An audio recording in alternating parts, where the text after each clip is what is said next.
adalah Nah, ini nih, Pak, kalau tadi bagaimana kaitannya itu kalau keris dihubungkan sama mistis-mistis itu loh? ya. Nah, jadi sebenarnya ada kaitannya dengan postkolonial. Postkolonial itu dialami oleh negara-negara yang pernah mengalami kolonisasi, yang pernah dijajah. Sehingga ada perbenturan value yang berbeda. Nah, ketika value yang bertemu dalam akulturasi itu tidak dalam penjajahan, mungkin akan beda. Misalnya hanya perdagangan. Kita mengalami kan, zaman Wali Songo masuk, Islam masuk itu lewat perdagangan cincai 86 kan. Hindu Buddha juga begitu, pengaruh India. Pengaruh India masuk lewat perdagangan cincai 86 kan. Tapi begitu value modern barat ini masuk lewat penjajahan, tentu akan berbeda. Sehingga ada dikotomi seperti minyak dan air, kiri dan kanan, yang seakan-akan tidak bisa bersatu. Antara modernitas dengan tradisional seakan-akan bersaing, nggak bisa bersatu. Sehingga dari situ seakan-akan juga value tradisional itu tidak disukai oleh value modern, begitu pula sebaliknya. Nah, tapi memang ada bridging, ada approach dari para tokoh pembaharu yang coba menyambungkan itu, misalnya Ki Dewantoro ya, tetap memegang nilai-nilai tradisional Jawa, tapi juga mengadopsi sekolah modern. Jadilah Taman Siswa gitu. Lalu Muhammadiyah, Mbah Dahlan begitu mengadopsi sekolah Barat. Karena Mbah Dahlan dulu marah, alumni pesantren nggak diakui sama Koprat, jadi mau daftar sebagai wakil rakyat di Dewan Koprat nggak diterima karena nggak punya ijazah sekolah modern ala Barat. Sehingga dengan kemarahan itu Mbah Dahlan membuat sekolah Muhammadiyah.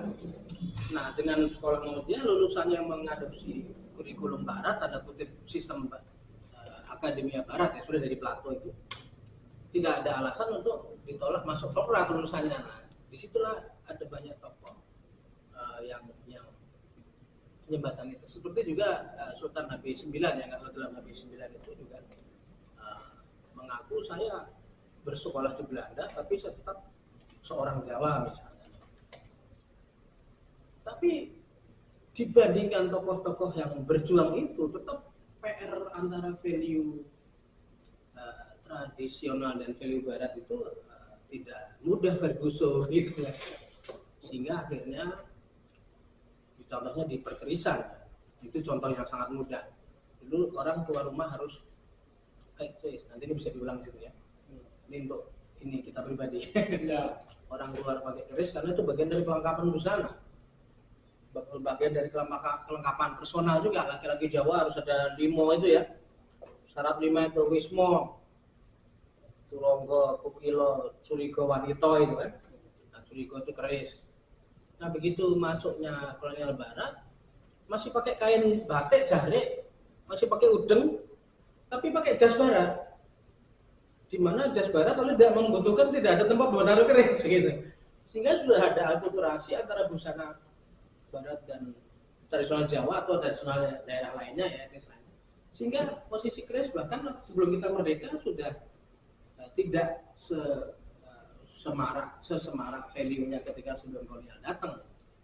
Apalagi begitu kita merdeka, kita mengambil konteks modern ya, dalam kurikulum kita, dalam kehidupan kita bernegara, kita mengambil konteks modern sehingga tidak ada lagi pemakaian keris. Malah berbeda dengan Malaysia misalnya.